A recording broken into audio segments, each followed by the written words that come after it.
Hey everybody, Derick Van Ness here, investor, wealth strategist, life adventurer, and I'm excited to be here today. I want to talk to you about a topic that's near and dear to my heart, and I just want to say this right up front. If you don't understand how to talk to your spouse about money, it could be jeopardizing your relationship. In fact, money is the #1 reason that people get a divorce and their relationships don't work, so this is absolutely vital. The good news is there's some solutions to this and ways to structure it so that that doesn't happen to you. And by the end of this video, you're going to know exactly how to talk to your spouse, how to handle your money so that that does not become a problem. Very cool, right? So I just want to tell you how I learned about this back in 2007, 2008. I was flipping houses, making tons of money, doing super well. And then of course the crash happened, right? And I was in Southern California. I had, I think at the time, 16 or 18 flips going. So tons of money in, tons of money out, lots of things happening. And essentially as the market crashed, so did my bank account. And my significant other at the time and I ran into a real roadblock, right? There were some things that weren't happening properly, and ultimately it broke down the trust in our relationship. And I believe it was a huge factor in the reason that we broke up. And I don't want that to happen to you, right? So I'm speaking from something near and dear to my heart, something I've personal experience with, and something I don't want you to repeat because it is gut-wrenching, right? So before we jump into this video, I just want to say, if you like this kind of content, please hit the like button. It really makes a difference for our video. Also, if you're not a subscriber yet, click the subscribe button, pass this on to people you know, and then once you click subscribe, go ahead and drop a comment down below and say, I subscribed. I'll give you a personal welcome, plus potentially even some bonuses on top of that. So anyway, enough of that. Be sure to like and subscribe, makes a big difference for us. So let's talk about money and relationships and the whole thing, because listen, your relationships and your health are the two most important things in your life. And if you don't handle your money, or you don't have some structure around how to bring money into those places, it makes a massive difference in your health, in your relationships, and how you live your life, right? If the people around you are unhappy or frustrated with you, life is kind of crappy, and I don't want that for you. So here's what we need to do. Very simply, you just need to have some structure around how do we bring money and finances into our relationship in a way that's not scary. Let me tell you what's not right. Here's what we're doing, honey, and you don't have a choice, and I'm gonna run the show, because one person or the other usually runs the show. It's just if you're telling people, or if you're being told how to handle the finances, sometimes it can be really frustrating, especially when things go wrong, right?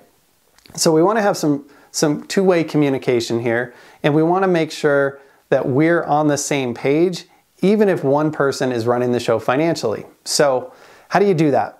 Really simple. You want to set aside time, maybe 30 minutes, one time a week, where you get together with your spouse, maybe on a Saturday or Sunday morning or afternoon, where you just sit down and you look at what's been happening with our money and what's coming up for us. Very simple, right? And you want to talk about things like money coming in, right? Like income, how's that doing? Money going out, and how are our expenses, and be aware of, look at bank statements and see like what's happening. You don't have to micromanage it, but generally both of you want to know, we've got X coming in, we've got X going out. How do those meld together? Are we getting ahead every month? Are we getting behind? And then hopefully you have extra money. What are we saving? What are we doing as far as any debt pay down? And what are we doing to grow our money, right? So those are some of the key things that you want to be looking at and just talking about. And very simply having a conversation. Here's what happened last week or last month, honey. Here's what we think is coming up in the next month and the next quarter, right? Because if you have taxes coming up, if you have certain insurance payments that happen like twice a year or quarterly, if you have kids schooling, if you have the holidays, making sure that you're saving money, setting money aside, that you're aware of these things. If you want to save for a family vacation, these are the types of conversations. But what happens is by creating a container where you can have those money conversations one time a week, or at a minimum once every 2 weeks, you and your spouse will be talking about things. And listen, if you want to make it even easier so that it's not confrontational, it's just a review and it's just a conversation, come up with a series of questions. What was notable that happened in the last week or 2 weeks? What was notable that's happened in the last month?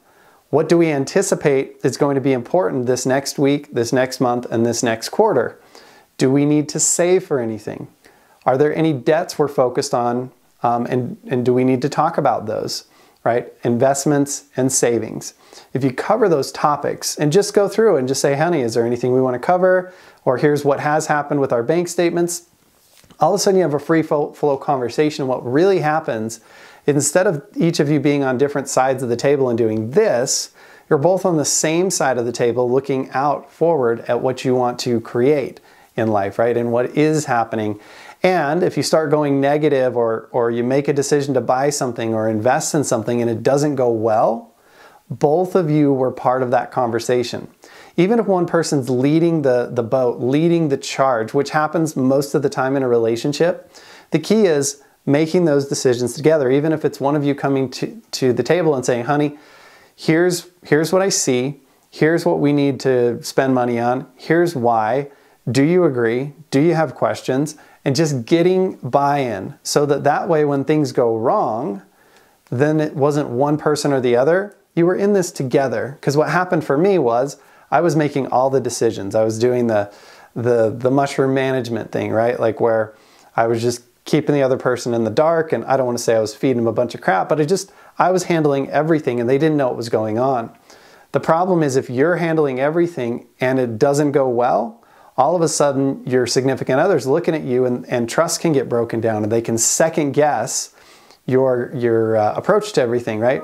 And especially right now, with all the stuff happening with the pandemic and all the ups and downs of the economy and the election and all the things that are going on, we don't quite know what the future holds. So a misstep would be something that could really derail you, and you want to make sure that the two of you are making those decisions together. So if there is a misstep, you can correct together and it doesn't turn into the blame game, right? So that's really the key, is having a time and place for you to talk with your spouse, and then having a structure for that conversation so it doesn't turn into accusing, blaming, attacking. It's really just a review of what's happening and a projection of what you see in the future, and then identifying any problems, any opportunities, and how do we make decisions to take advantage of those opportunities or to handle the shortfalls or the trouble, right?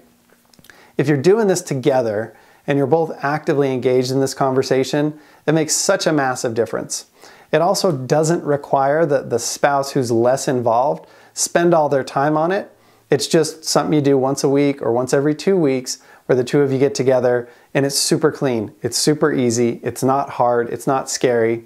I will say the first time you get together, the first couple of times, it's going to probably take some time to get up to speed and find a rhythm, right? One of you probably knows what's going on with the money, and the other one's like kind of scratching their head like, I don't really know, right? But whatever's going on with the two of you, those first couple of meetings will kind of iron that out, get you on the same page. Hey, honey, here's what we're doing. Here's why we're doing it. Here's where we're saving. Here's the debts we have. Here's how much money comes in. Here's how much money's going out. Now, this is super important if one of you is a big spender and the other one isn't, or one of you earns all the money and the other one spends all the money, which happens a lot. If you have a primary breadwinner and you have somebody who stays at home, breadwinner's making money, the other person's spending the money, and sometimes there's a disconnect between those two. Like, where does he or she spend all this money? Why are they spending so much? Being able to get together on the same page, and listen, sometimes you just create some rules. Here's our budgets for food or for entertainment or for other things, so that the one who's spending can feel empowered rather than constricted. It's like, here's a budget that we both decide together works for the family, and let's move forward with that, right? Now that person's empowered instead of being questioned at every corner. The idea here is to create some autonomy for both of you, to create transparency for both of you, to create a we're in this together mindset, because sometimes finances can become adversarial, especially when one person makes it all and the other person spends it all. Neither of you knows the other side of that equation, right? So getting on the same page, creating a forum for communication will make such a massive difference in this whole thing. And then as you get better and better at this, identifying, hey, here's some areas that we don't really know how to handle. How can we get help? Hiring professionals, CPAs, tax people who can help with that, investment people, insurance people, advisors across the board, business people for your consulting for your business. All those people can really come in and work with you, and the both of you can be in that conversation. Once again, the one who doesn't want to be doesn't have to be there all the time, but they at least get the cliff notes and the bullet points. So anyway, if you thought this was valuable, please take action. I promise you, you will not regret it. Create a time to get together with your significant other. Have some structure, and more than anything, make sure you show up. Even if there's nothing to talk about, sit down, go through the questions, ask yourself what you can do to make sure that you guys are aligned and on the same page, and just create that place where you can clear the air all the time, all the time, all the time, so you guys can be a team. Anyway, my name's Derick Van Ness. If you thought this was really valuable, I'd love to have you check out some of the other videos that we do. Some of the best ones we have are around, the different types of insurance that are out there, or different types of investments, or money mindset, a bunch of other stuff. So love to have you guys check out this video next. Thanks a lot.